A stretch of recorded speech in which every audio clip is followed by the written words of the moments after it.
The Pacific Ocean, June 1942. The waves are calm, but the horizon is burning. Black columns of smoke rise into the sky, each one marking the death of a warship once believed invincible. Japanese sailors, some scrambling for survival, others standing frozen in disbelief, watch as their great pride, the aircraft carriers Akagi, Kaga, Soryu, and Hiryu, are engulfed in flames. These were not just ships. They were floating fortresses, the very core of Japan's naval supremacy. And now, in a single day, they are dying. On the bridges of Japanese warships, silence hangs heavy. Officers stare across the water, unable to comprehend what they see. How could this happen? How could the proud Imperial Navy, whose victories had stretched from Pearl Harbor to the Philippines, from Malaya to the Dutch East Indies, suffer such a sudden, crushing blow? It was supposed to be different. Just months earlier, American battleships had lain at the bottom of Pearl Harbor's harbor, oil slicks burning across the waves. Japan's leaders boasted that the United States had no stomach for war, no strength to stand against a disciplined empire forged in centuries of martial tradition. Newspapers and propaganda in Tokyo mocked the U.S. as a land of soft men, too busy with baseball games and jazz music to fight. Japanese officers laughed that American sailors, with their chewing gum and slang, could never match the spiritual purity and iron discipline of the samurai descendants who now ruled the seas. And yet, here, at Midway, the laughter had stopped. In less than 5 minutes, Japan's vision of naval dominance was shattered. The weak America, dismissed, underestimated, ridiculed, had turned the tide of the Pacific War. But how? How did a battered navy, still reeling from Pearl Harbor, lacking ships, lacking experience, and fighting thousands of miles from home, manage to deliver one of the most decisive naval victories in history? How did ordinary men, pilots barely out of flight school, intelligence officers working in cramped, dimly lit rooms, admirals gambling everything on the slimmest of chances, rise to crush the most feared fleet on Earth? The story of Midway is not simply a tale of ships and planes. It is a story of arrogance and resilience, of codebreakers who unlocked secrets that should have been unbreakable, of young aviators who flew into walls of enemy fire knowing they might never return, of commanders who gambled everything, not just their careers, but the future of nations, on a single battle. And at its heart, it is a story of irony. The same nation that Japan mocked as weak, unworthy, and soft proved instead to be relentless, resourceful, and unimaginably powerful. The very qualities Japan dismissed, America's industrial strength, its improvisation, its sheer determination, became the hammer that broke their empire. Midway was more than a battle. It was the moment the Pacific War changed forever. It was the instant Japan's dream of dominance began to slip away, and the United States began its long, bloody march toward victory. So tonight, we step back into that pivotal summer of 1942. We will walk the decks of burning carriers, hear the thoughts of commanders who realized their empire's fate was slipping through their fingers, and follow the path of young men who soared into the skies against impossible odds. The question is simple, yet profound. How did Japan, the rising empire of the East, mocking America as weak and complacent, suddenly watch its greatest naval power burn at Midway? This is that story. The year is 1942. Across the globe, the Axis powers are on the march. In Europe, Hitler's armies stand deep inside Soviet territory, their banners waving over conquered cities from Norway to Greece. In North Africa, Rommel's tanks push toward Egypt and the Suez Canal. And in the Pacific, the rising sun flies proudly over vast stretches of ocean and land. Japan's empire has exploded outward in a matter of months. From December 1941 to the spring of 1942, Japanese forces have struck with a speed and ferocity the world has never seen. Hong Kong has fallen. Singapore, the Gibraltar of the East, surrendered in humiliation. The Philippines are overwhelmed, with tens of thousands of American and Filipino troops forced into the infamous Bataan Death March. Dutch, British, and American possessions fall like dominoes. By May 1942, Japan controls an empire stretching more than 5,000 miles across the Pacific, encompassing nearly 450 million people. Tokyo's newspapers proclaim it the dawning of a new age. the Greater East Asia Co-Prosperity Sphere. And to many, it seems unstoppable. America, meanwhile, reels from disaster. Pearl Harbor remains a scar on the national memory. The Pacific Fleet's battleships, the pride of U.S. naval power, lie broken on the seabed of Hawaii. Across the Pacific, the Allies are retreating, surrendering, and dying. American morale is shaken. Many in Washington fear the Japanese might even attempt an invasion of the U.S. West Coast. In Tokyo, Japan's leaders are confident. The warlords and admirals of the Imperial General Staff believe they have smashed the Americans beyond recovery. The United States, they argue, may have industry, but it lacks the will. Japanese culture, rooted in centuries of Bushido, the warrior's code, is presented as superior to the individualism and materialism of the Americans. They see their enemies as soft, undisciplined, and unwilling to endure suffering. Indeed, Japanese propaganda mocks the United States openly. Cartoons and newspapers depict American sailors as lazy cowards. Japanese speeches deride American society as decadent, concerned only with wealth and comfort. Even senior officers dismiss America's military. Admiral Isoroku Yamamoto, who had studied in the U.S. and knew its potential, warned his colleagues against underestimating the enemy. But his words often fell on deaf ears. Yet beneath the surface, a different story is forming. In Washington, President Franklin Roosevelt rallies the nation. Factories roar to life, transforming from producing cars and refrigerators to tanks, planes, and ships. Every month, America grows stronger. Its industrial machine is unmatched, its manpower vast, its people, far from broken, burning with anger over Pearl Harbor. And on the front lines of the Pacific, there are flickers of resistance. In April 1942, Jimmy Doolittle leads a daring raid, launching bombers from an aircraft carrier to strike Tokyo itself. The damage is minor, but the psychological shock is enormous. For the first time, Japan's people realize they are not untouchable. For the Americans, it is proof that they can hit back. Still, Japan holds the advantage. Its navy is the most experienced in the world, its pilots battle-hardened, its carriers unmatched in number and skill. The Imperial Navy, led by Yamamoto, seeks a decisive battle, a strike to draw out what remains of America's carriers and annihilate them in one sweep. Their chosen battlefield, a tiny atoll in the middle of the Pacific, a speck of coral and sand known as Midway.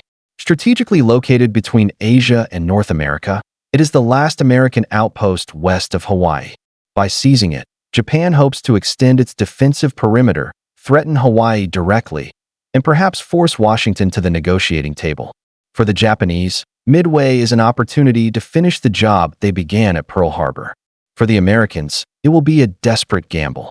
What neither side fully realizes is that Midway will become one of the most decisive battles of the 20th century, a clash not just of ships and aircraft, but of intelligence, courage, and fate itself.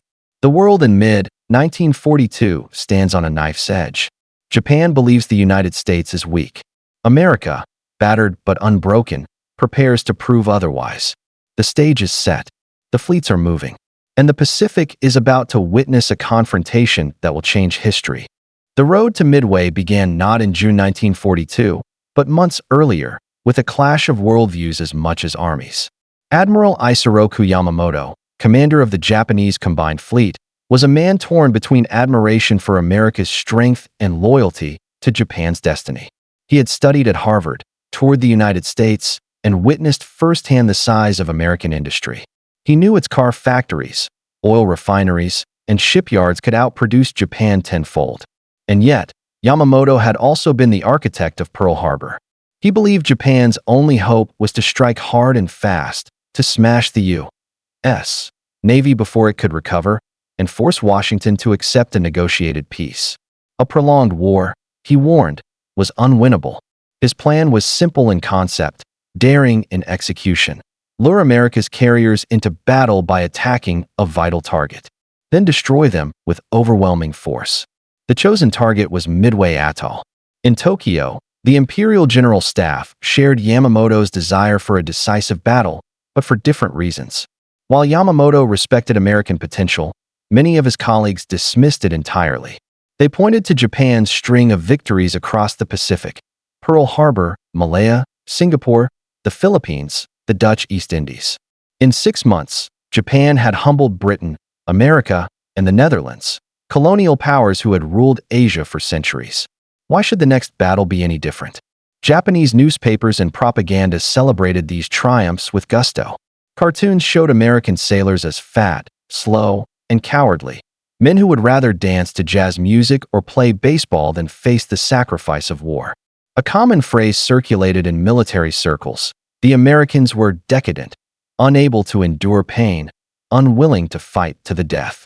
One Japanese officer reportedly sneered, "The Americans are a mongrel nation. They can build machines, but they cannot fight." This arrogance seeped into strategy. Japan's war planners assumed the United States would walk into their trap at Midway, blind and unsuspecting. But they were wrong. Thousands of miles away, in a cramped basement in Pearl Harbor, a small team of American codebreakers was unraveling Japan's plans. Station HYPO, led by Commander Joseph Rockefort, was tasked with cracking the Imperial Navy's communications. The Japanese used a complex naval code known as JN-25. It was supposed to be unbreakable. Yet through painstaking effort, endless nights of analysis, and even a bit of guesswork, Rockefort's team began piecing together fragments. By May 1942, they intercepted messages about an operation targeting a location referred to only as AF. What was AF? Washington believed it could be Hawaii. Rockefort and his men suspected otherwise: Midway. To prove it, they devised a clever trick. Midway was instructed to send an uncoded message about a broken water plant. Shortly after, Japanese intercepts reported that AF is short of water. The suspicion was confirmed. The target was Midway. With this knowledge, Admiral Chester Nimitz, commander of the U.S. Pacific Fleet, prepared his trap. Nimitz faced impossible odds. The Japanese fleet preparing to strike Midway was massive. For fleet carriers, 2 battleships, 15 cruisers, and destroyers numbering in the dozens. The Americans could muster only 3 carriers: Enterprise, Hornet, and the hastily repaired Yorktown. But Nimitz had one advantage. He knew when and where the Japanese would strike. Instead of being lured into Yamamoto's trap, Nimitz planned to ambush the ambushers. He positioned his carriers northeast of Midway, hidden, waiting. His plan depended on timing, courage, and a fair amount of luck. If the Japanese discovered his fleet too soon, America could lose everything. But if the plan worked, Japan's arrogance would cost them dearly.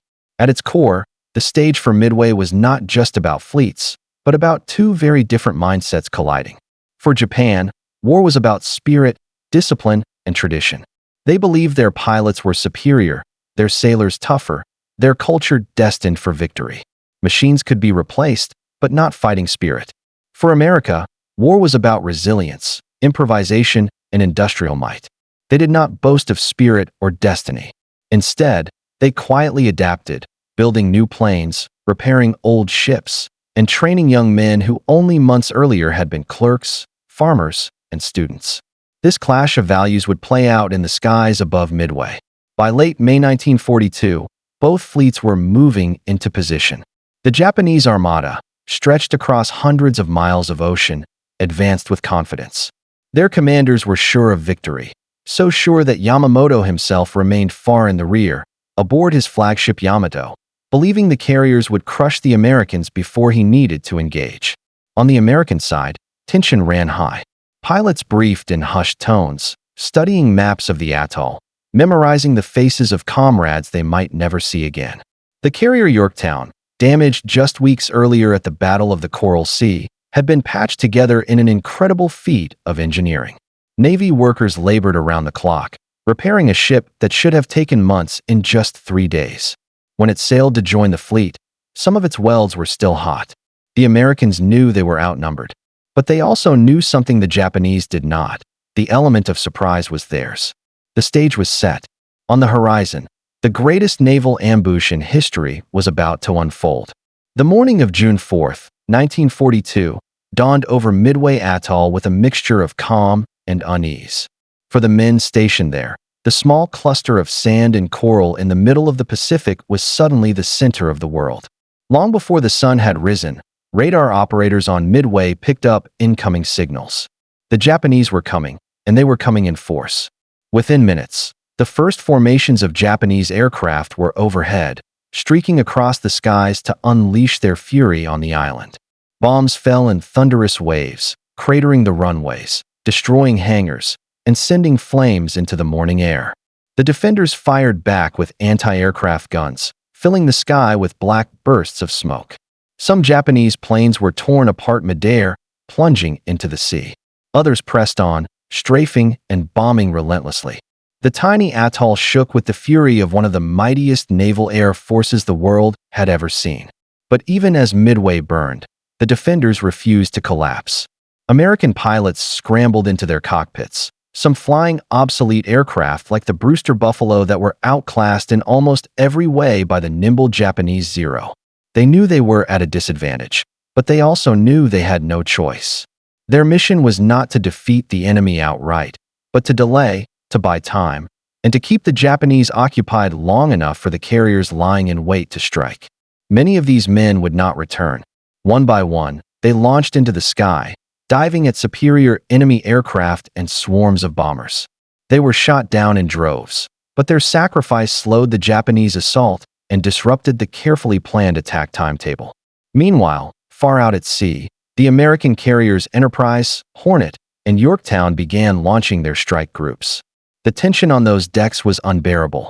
Pilots, some only 19 or 20 years old, climbed into their cockpits knowing full well the odds. They carried with them not just bombs and torpedoes, but the burden of a nation still reeling from Pearl Harbor. Squadrons of torpedo bombers took off first. These were slow, underpowered planes that had to fly straight and level toward their targets, making them sitting ducks for Japanese fighters. Yet they pressed on with grim determination. The results were catastrophic. One after another, American torpedo squadrons were decimated. Torpedo Squadron 8 from the Hornet flew straight into the teeth of the Japanese defenses without fighter cover. Every plane was shot down. Only one man survived, Ensign George Gay, who drifted in the ocean for hours, watching the battle unfold around him. Other torpedo squadrons suffered similar fates, losing entire groups of men in mere minutes. To many observers, it looked like a slaughter, a hopeless sacrifice. The Japanese carriers remained intact, dodging the primitive torpedoes with ease. The pilots who made it through the gauntlet of Zero fighters were met with walls of anti-aircraft fire. They died in flames or crashed into the sea. Yet their attack, futile though it seemed, was not in vain. The repeated torpedo assaults drew the Japanese combat air patrol lower and farther from their carriers. By the time the American dive bombers arrived, the Japanese were unprepared. Timing, chance, and bravery converged in a moment that would alter the course of history. At approximately 10:20 a.m., dive bombers from the Enterprise and Yorktown broke through the clouds. High above the Japanese fleet, pilots pushed their planes into near-vertical dives, their engines screaming as they plunged toward the enemy carriers below. What they saw was staggering. The decks of the Japanese carriers were cluttered with refueling hoses, bombs, and torpedoes. Planes were being rearmed and refueled after the first strike on Midway, leaving the ships vulnerable at the worst possible moment. The American bombs fell with devastating precision. Within minutes, 3 carriers, Akagi, Kaga, and Soryu, were struck. Explosions ripped through their decks, igniting fuel lines and detonating stacks of ordnance. Fireballs erupted skyward, visible for miles. Japanese sailors scrambled desperately with fire hoses, but the infernos raged beyond control. The pride of the Imperial Navy, the very carriers that had led the attack on Pearl Harbor, were reduced to floating infernos. Sailors who had once mocked American weakness now screamed in terror, leaping into the oil-slicked seas as their ships were consumed. Only one carrier, the Hiryu, remained operational, and its commander fought with fierce determination. Launching 2 desperate counterstrikes, the Japanese managed to damage the Yorktown severely. For a moment, it seemed as though the battle might tip back in Japan's favor. But fate had turned. American dive bombers found the Hiryu later that same day, striking it with bombs that tore through the deck and set it ablaze. By nightfall, the last of Japan's 4 carriers lay mortally wounded. The transformation was staggering. In just a few hours, The most powerful carrier strike force in the world had been annihilated. The Japanese Navy, which had dominated the Pacific since December, suddenly found itself crippled. Thousands of sailors and airmen were dead. The carriers that had once been symbols of Japanese invincibility were now smoldering wrecks. For the Americans, it was nothing short of a miracle. Against all odds, against overwhelming numbers, they had not only survived but delivered a blow so devastating that it altered the balance of the war. Yet the cost was not light. American squadrons had been decimated. Hundreds of young men who had taken off that morning never returned. Some vanished into the ocean, their final moments unknown. Others burned in their cockpits or were cut down in the skies. But their sacrifice had not been in vain. Their courage had paved the way for the dive bombers' success, creating the narrow window that allowed victory to be seized. As the sun set over the Pacific, the waters around Midway were littered with the wreckage of planes and ships. Survivors clung to life rafts, Japanese and American alike. The smoke of burning carriers drifted for miles. What had begun as another confident strike by the Imperial Navy had ended in catastrophe. For the Japanese, it was unthinkable. For the Americans, it was the first true step toward redemption after Pearl Harbor. Night fell over the Pacific on June 4, 1942, and the seas glowed with the reflection of fires still burning on the horizon. The wrecks of the Japanese carriers smoldered, their steel skeletons groaning as flames consumed what had once been the pride of the Imperial Navy. For survivors in the water, the night was a torment of oil, smoke, and salt. Some clung to debris as sharks circled in the darkness. Others prayed for rescue, knowing it would never come. Many Japanese sailors, bound by a code that considered capture a disgrace, chose to sink with their ships. The ocean, indifferent and vast, became a grave for thousands. On the surviving Japanese warships, the mood was disbelief. Hours earlier, the fleet had advanced toward Midway with confidence bordering on arrogance. Now, only ruins remained of the strike force that had terrorized the Pacific for months. Officers walked the decks in silence, unable to reconcile the reality with what they had believed about American weakness. The four carriers lost, Akagi, Kaga, Soryu, and Hiryu, were not just ships. They were the heart of the carrier fleet that had launched Pearl Harbor, that had humiliated the Western powers in Asia, that had seemed untouchable. In their absence, Japan's offensive power was gutted. The losses could not be concealed, and they could not be replaced. Among the men who felt the blow most keenly was Admiral Isoroku Yamamoto. On board his flagship, hundreds of miles to the rear, reports arrived of the unfolding disaster. Yamamoto had never been blind to America's potential. He had warned Tokyo before the war that Japan could run wild for 6 months, but beyond that he could promise nothing. Now his warning had come true. Though his demeanor remained calm, those around him sensed the weight of despair. He ordered the remnants of the fleet to withdraw. The dream of drawing America into a trap had turned into a nightmare. Japan, for the first time, was forced onto the defensive. For the Americans, the feeling was one of both triumph and relief. The battle had been brutal, the losses staggering, but the outcome exceeded their greatest hopes. When news reached Pearl Harbor, then Washington, it was greeted with a mixture of disbelief and jubilation. Newspapers that had only months before printed stories of retreat and disaster now proclaimed victory. For a nation still mourning Pearl Harbor, Midway was vindication, proof that the United States could not only endure but strike back with devastating force. Yet the victory was fragile. The Yorktown, badly damaged during the battle, was targeted by Japanese submarines as it limped away. Days later, it was struck again and sank beneath the waves. Hundreds of sailors went with her. For the men of the Pacific Fleet, it was a reminder that even in triumph, the cost of war remained crushing. Still, the loss of one carrier could not overshadow the destruction of 4. America had sacrificed dearly, but Japan had paid a far higher price. The consequences of Midway rippled across the globe. Until that moment, Japan had seemed unstoppable.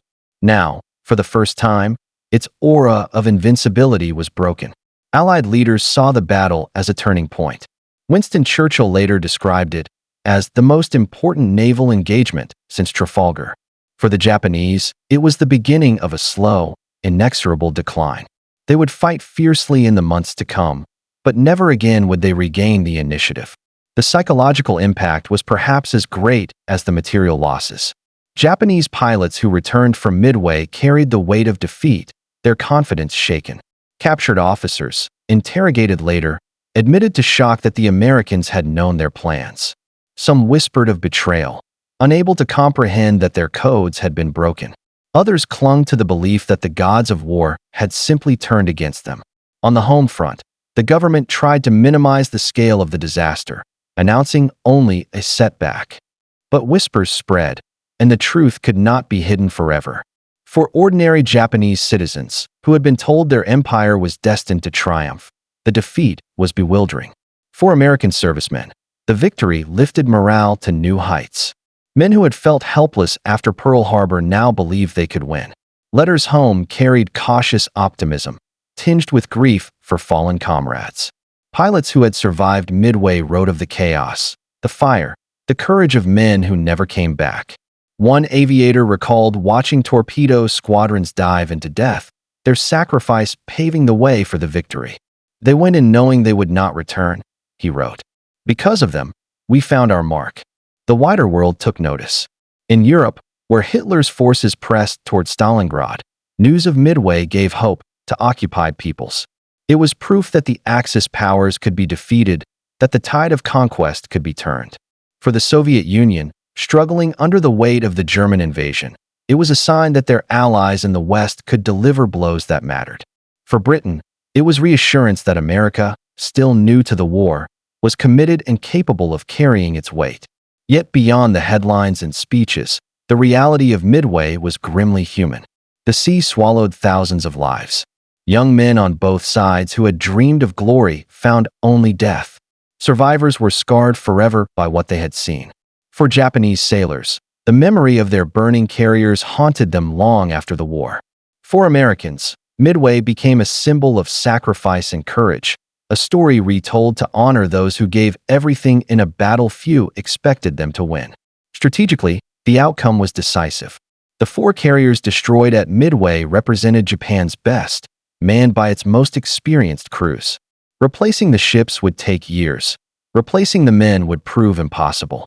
Japan's pilot training program could not keep pace with its losses.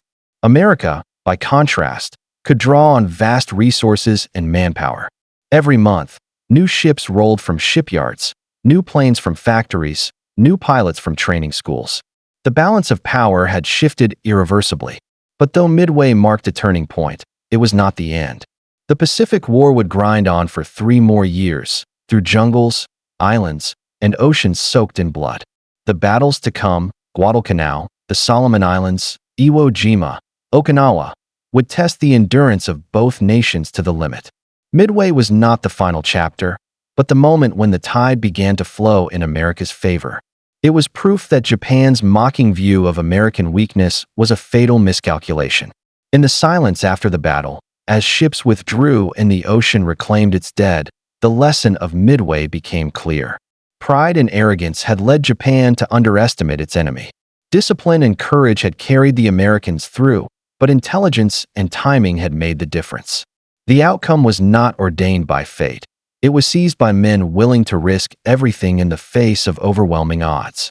And from that day forward, the rising sun no longer shone so brightly over the Pacific. The moment came not with a single explosion, but with a cascade of realizations spreading across the decks of Japan's fleet. On the morning of June 4th, the Japanese had stood supreme, their planes hammering Midway, their carriers poised to launch the final blow. By the afternoon, the sea told a different story. For carriers, the core of their striking power, were ablaze, their decks ripped open, their air wings annihilated. The silence on the bridges of Japanese warships was heavier than the roar of any battle. Officers who had spoken with confidence just hours earlier now stared across the waves in disbelief, watching black smoke tower into the sky. On the flagship Akagi, the situation spiraled beyond control. Fire raged from bow to stern, fueled by leaking aviation fuel and the very bombs meant for the next strike. Damage control crews fought desperately, but every effort seemed only to spread the flames further.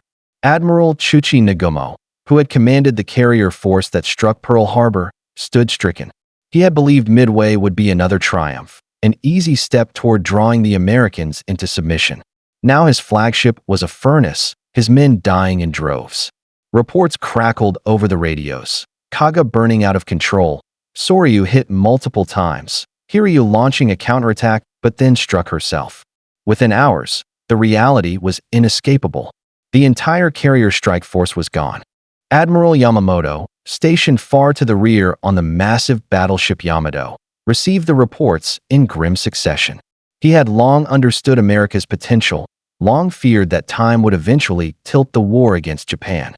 Still, even he could not have predicted such a collapse in a single day. When word arrived that Hiryu had finally been crippled, his staff looked to him for orders. He remained silent for a long moment, staring at the chart before him. The silence in the room was suffocating. Then, with calm resignation, he ordered the fleet to withdraw. The battle was lost. For many Japanese officers, the psychological blow was almost unbearable. They had believed in the superiority of their training, their planes, their spirit. They had mocked the Americans as a people too soft to endure hardship. Yet here was proof of the opposite.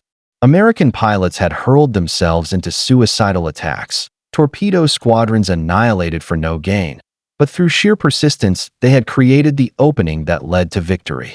And when the moment came, American dive bombers had struck with a precision and fury that defied every stereotype. The myth of Japanese invincibility had cracked wide open.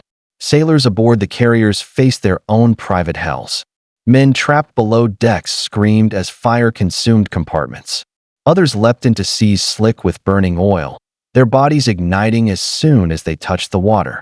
Survivors clung to wreckage, watching their ships vanish beneath the waves. Many had once laughed at America's supposed decadence, repeating propaganda that painted their enemy as weak. Now they witnessed the price of underestimation. In the faces of comrades burned and broken, they saw the shattering of illusions. On the American side, disbelief gave way to exhilaration. Pilots returned from their missions exhausted, shaken, some in tears, scarcely able to believe what they had accomplished. Many expected to find their squadrons decimated, their sacrifices wasted. Instead, they learned that in the span of just 5 minutes, 3 enemy carriers had been destroyed.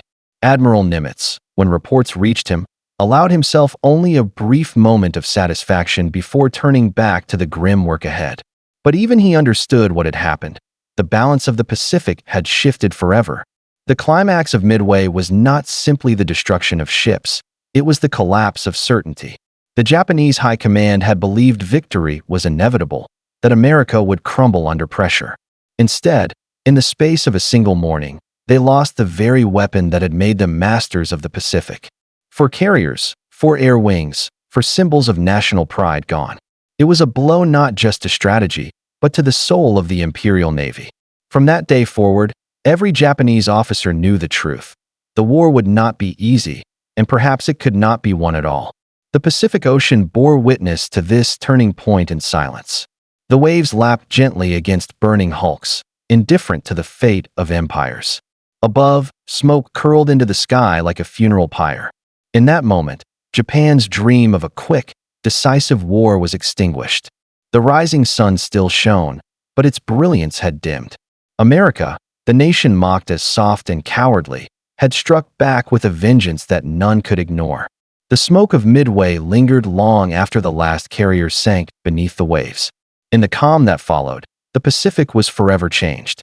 For the first time since the war began, Japan had been dealt not just a setback, but a catastrophic defeat. For carriers, thousands of sailors, and the cream of their naval aviation were gone. What had begun as a confident strike to lure and crush the Americans had ended in disaster. The empire that mocked the United States as soft, complacent, and cowardly had discovered that underestimation was the deadliest mistake of all. For the United States, Midway was more than a victory. It was redemption. 6 months earlier, the nation had been on its knees, its fleet wrecked at Pearl Harbor, its territories falling one after another. Now, against staggering odds, it had seized the initiative. Midway did not erase the pain of earlier defeats, but it proved that America could fight, adapt, and prevail. The lesson resonated far beyond the Pacific. In London, Moscow, and occupied Europe, The news of Midway carried hope. The world saw that the Axis powers were not unstoppable. The tide could turn. Yet Midway was not the end. It was the beginning of a long and brutal path. Though crippled, Japan was not defeated. Its armies still occupied vast territories. Its soldiers still fought with ferocity. Its navy still commanded hundreds of ships. The battles ahead, Guadalcanal, Tarawa, Saipan, Iwo Jima, Okinawa, would demand unimaginable sacrifice from both sides. Midway was a turning point, but not a conclusion. It marked the moment America stepped fully into its role as a Pacific power, committed to a war of attrition that would grind on until Japan itself lay in ruins. For Japan, the irony was bitter. They had mocked America as a land of weak men, too distracted by comfort to endure war. Yet at Midway, it was American resilience, industrial power, and sheer will that triumphed. Ordinary men, farm boys, factory workers, students turned aviators, had risen to the challenge. Their sacrifice shattered the myth of Japanese invincibility. The empire that had claimed destiny as its ally now faced a future of defensive battles and dwindling resources, while the Americans grew stronger with every passing month. Midway's legacy endures not just as a naval battle, but as a lesson in hubris and determination. Wars are not won by arrogance or by mocking the enemy. They are decided by preparation, by courage, and by the ability to adapt when everything seems lost. Japan's failure to respect America's potential sealed its fate.